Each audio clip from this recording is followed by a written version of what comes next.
Gimme high five.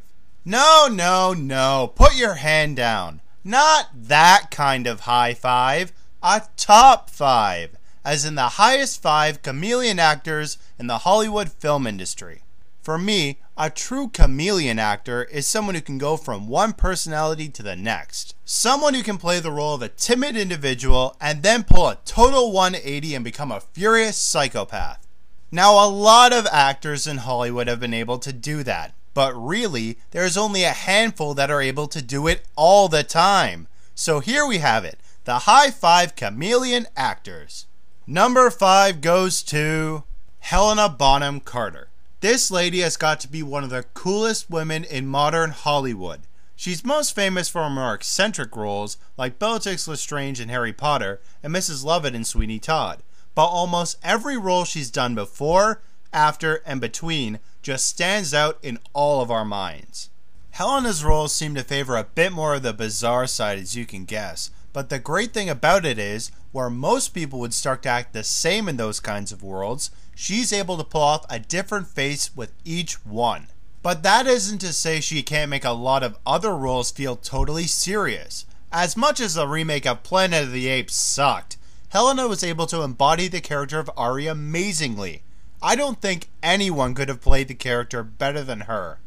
My only criticism is that when she takes ordinary roles, her characters start to lose the charm she usually carries. Sometimes they start to feel the same, but when she steps into strange or abnormal roles, she takes the cake. Number 4 goes to Jim Carrey. Now I bet you're probably thinking right now, he's not an actor, he's a comedian. Well, generally I've had the long debate over whether comedians can actually be actors, but Jim Carrey is absolutely both. Jim is a man who I'm proud to say was born a Canadian, who is a personality that is just all over the place. He has one of the most flexible minds ever, and can take on anything and make it hilarious. These days, it's very rare to see Jim in some of his wilder roles, but when he does it, it's fantastic. Even if you put Jim Carrey in a dull movie, he makes it worth watching. For instance, Count Olaf and Series of Unfortunate Events. Not that great a film, but boy did he make Olaf a deceiving, wild conundrum.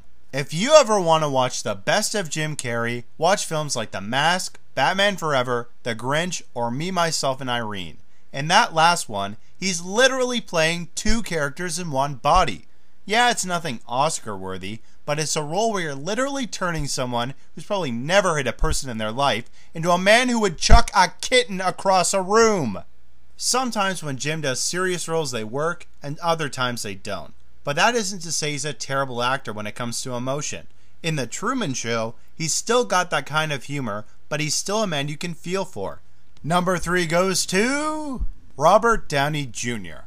Robert Downey Jr. was a name that kind of faded during the Hollywood 90s, but was nominated for an Academy Award for Best Actor in his role of Charlie Chaplin.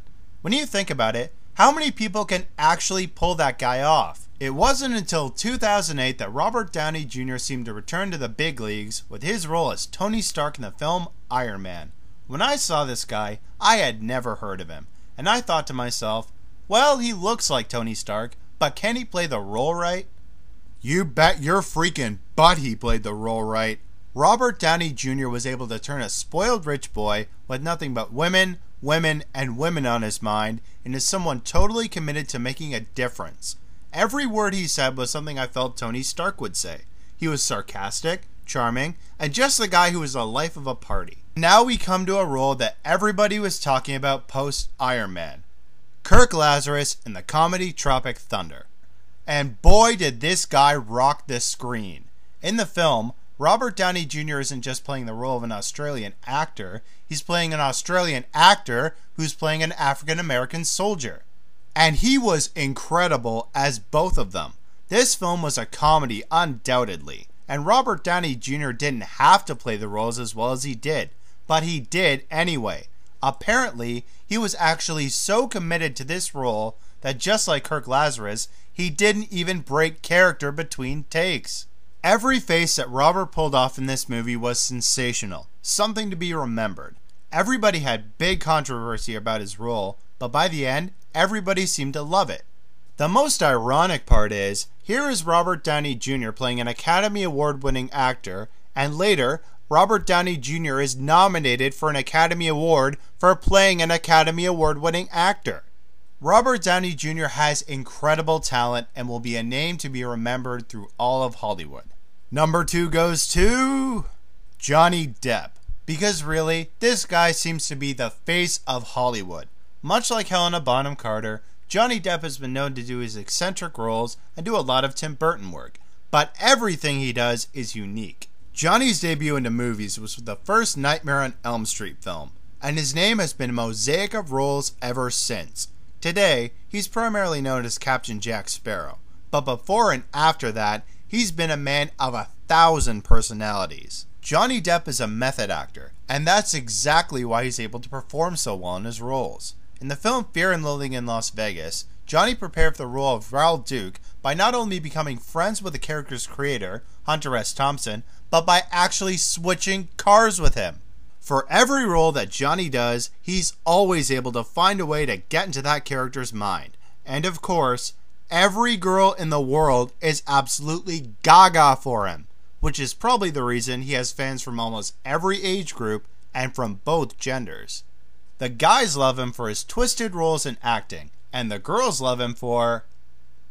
Well, ladies, tell me you aren't tempted to kiss the screen right now.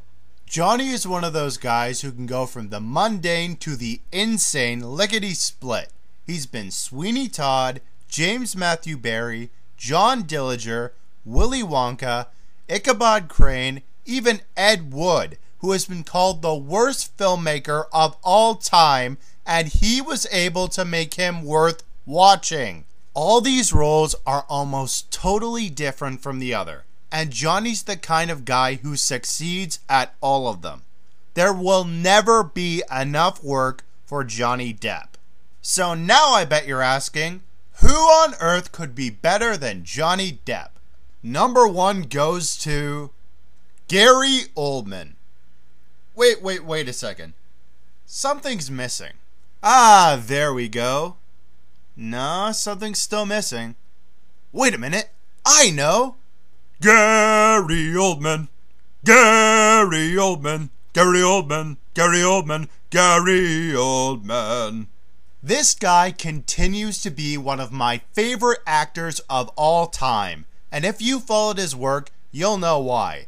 Every single role he does is almost absolutely different from the other. I offer a challenge to the viewers of my videos. Name me one, just one role that Gary Oldman has played that he has been terrible at. It's pretty hard to think of one, huh?